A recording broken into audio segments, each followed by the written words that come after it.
Mövzuya girişdə kreditlərdən danışdınız. İndi günümüzdə belədir ki, insanlar gedirlər kreditlə maşın, ev alırlar, hətta belə paltar alanlar da var, kafedə, restoranda oturanlar da var. Bu düzgün yanaşmadır mı?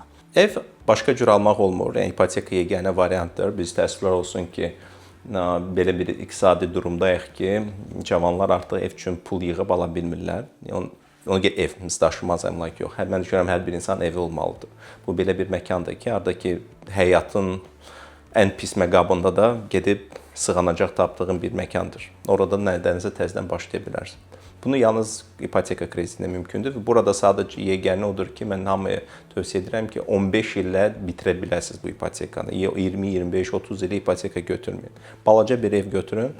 Onu təmir edin və orada yaşayın. Ayağınızı yorğanıza görə uzadın ki, siz 25-30 illik bu quldarlıq quruluşuna qayıtmayasınız.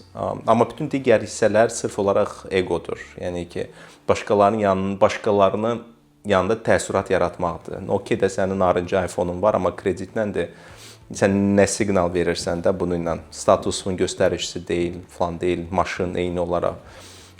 Biz əgər başqalarında təəssürat yaratmaq istəməsək, yəni bir xeyli daha ağıllı addımlar ata bilərik həyatımızda.